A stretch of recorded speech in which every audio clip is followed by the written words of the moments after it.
పేదవాడి పక్షాన నిలబడతాం, ప్రజా గొంతుకై నినదిస్తాం. వాయిస్ ఆఫ్ వాయిస్లెస్, తెలుగువారి మనస్సాక్షి సాక్షి టీవీ. సాక్షి టీవీ ప్రసారాల కోసం మీ స్థానిక కేబుల్ ఆపరేటర్ను వెంటనే సంప్రదించండి. తీగ లాగితే డొంక కదిలింది అన్నది పాత మాట. తీగలను కదిపితే నోట్ల కట్టలు బయటపడతాయన్నది కూటమి సృష్టించిన సామెత. కక్ష సాధింపు కోసం దొంగ సాక్ష్యాలను పుట్టించడం, అవసరమైతే వాటిని కూడా మార్చేయటం చంద్రబాబు ప్రభుత్వానికి వెన్నతో పెట్టిన విద్య. అచ్చం అలాగే లేని లిక్కర్ కుంభకోణాన్ని సృష్టించారు. తమ అనుచరులతో ఏకంగా 11 కోట్లు పెట్టించారు. చివరకు కోర్టు ఆదేశాలతో బొక్కబోర్లా పడ్డారు. లేని కుంభకోణాన్ని ఉన్నట్టుగా చూపించేందుకు వివిధ పాత్రలు హఠాత్తుగా తెరపైకొస్తున్నాయి. అవన్నీ టీడీపీ నేతలు, వారి అనుకూల వ్యక్తులే అయినా రెడ్ బుక్ కుట్ర నాటకానికి ప్రధాన సూత్రధారి మాత్రం చంద్రబాబే. కక్ష సాధింపులే లక్ష్యంగా అక్రమంగా మద్యం కేసు నమోదు చేయించింది కూటమి సర్కారు. ఏడాదిగా కేసులు పెడుతూ అరెస్టులు చేస్తూ వేధింపులకు పాల్పడుతోంది. సిఐడి సిట్తో తనిఖీలు చేయించినా ఒక్క ఆధారం కూడా సంపాదించలేకపోయింది.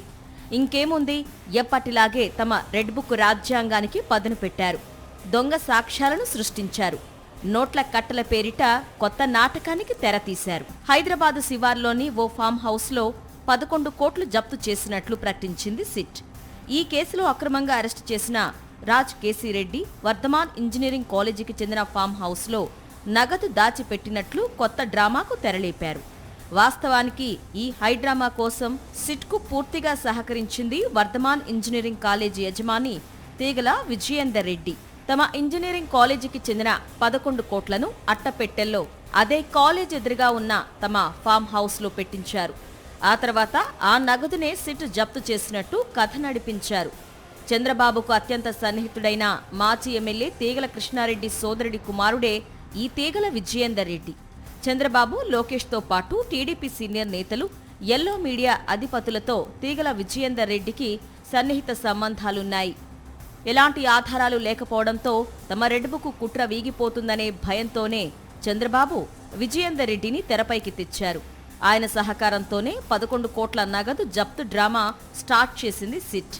కానీ ఆ నగదును ఆర్బీఐతో తనిఖీ చేయించాలని రాజ్ కేసీరెడ్డి న్యాయస్థానంలో పిటిషన్ వేయడంతో చంద్రబాబు నోట్లో పచ్చివేలక్కాయ పడింది. ఆర్బీఐ తనిఖీ చేస్తే నోట్ల కట్టలపై ఉన్న బ్యాచ్ నంబర్లు, సీరియల్ నంబర్లు అన్నీ బయటపడతాయి.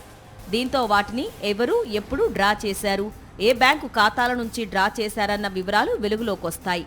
దాంతో ఈ జప్తు కట్టు కథ వెనుక ఉన్న టీడీపీ పెద్దల పాత్ర బయటపడుతుంది. తమ బండారం ఎక్కడ బయటపడుతుందోనని భయపడ్డ సిట్ కోర్టు ఆదేశాలను ఉల్లంఘించి మరీ ఆ డబ్బును బ్యాంకులో డిపాజిట్ చేసింది. కానీ ఈ నోట్ల కట్టలు మొత్తం విడిగా భద్రపరచాలని ఆదేశించింది ఏసీబీ కోర్టు.